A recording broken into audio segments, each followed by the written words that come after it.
Hello.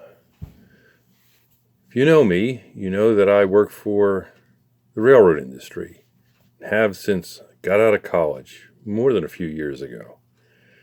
So I have some railroad stories. Here's one about the Strasburg Railroad, a little historic tourist road out near Lancaster, right across the street from Pennsylvania Railroad Museum. Been out there a few times. It's a great trip. They have a couple of 1910 vintage steam locomotives, a bunch of vintage passenger cars, and they run excursion trains on a few mile of track that they have through the beautiful Lancaster County countryside. And it connects up to what used to be the Pennsylvania Railroad main line, what is now owned and operated by Amtrak. Now those locomotives and cars, they're kept in excellent, perfect condition, but they never get more than about 15 miles an hour because the track they're on. Well, more than a few years ago, somebody who knew somebody got permission to run a steam excursion train from Strasburg to Philadelphia 30th Street Station and back on a Sunday in July.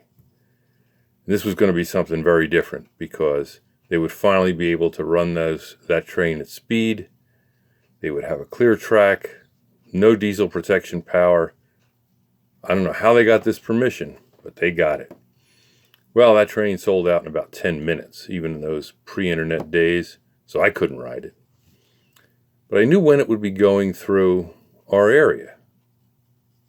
And I had two young nephews who were just little boys then, and they lived in Wayne, so I said, pick them up, go to the Wayne station, watch the train go by. So I did that. The three of us were there on the outbound platform when this very well-dressed older lady, all in white, came on the platform. She looked at me and she looked at these two scruffy little boys in old clothes and kind of sniffed like, who are these people? They don't belong here.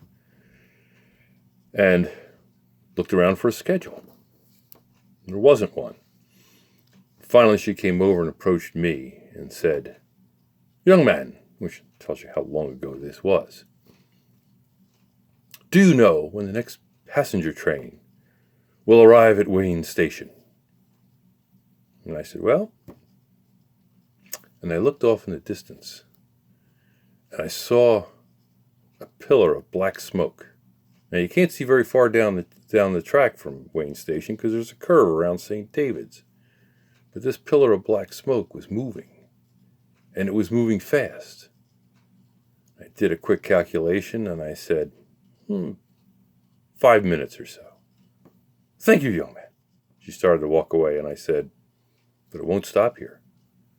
She turned and was offended, said to me, "Young man, I have been riding these trains for more years than you have been on God's green earth.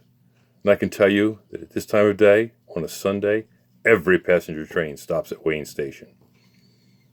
And I said, "Well, that may be. This one isn't going to stop." Just harumphed. Went off, standing there, all in white, just waiting for the train. Well, it wasn't too much after that when around the bend came an apparition from another time. A double-headed steam express, dozen coaches, going flat out, throttles to the roof, smoke belching out of the stacks, people hanging out the windows, yelling and screaming and waving. And when the engineers saw two little boys, they started playing the whistles for all they were worth. Now, I don't know how fast this train was coming. I know the track through there is good for at least 70 miles an hour. But they were coming fast. And it was within seconds that train was upon us and roared by us in a blast of noise and smoke and steam and cinders and ashes and coal and dust, and then was gone, rattle and bang, around the corner, around the bend, back off to Strasburg. The lady looked at me with her mouth open, and I said, "I told you it wasn't going to stop." I gathered my nephews out from under the bench where they were hiding, and off we went. Well, that was the day that I realized what the old expression, wrong side of the tracks, really means. It's the downwind side. Because a coal-burning steam locomotive running at full power is not something you want to be on the downwind side of. Now, in our old clothes, it didn't matter that much, but that lady sure wished that she wasn't wearing white that day.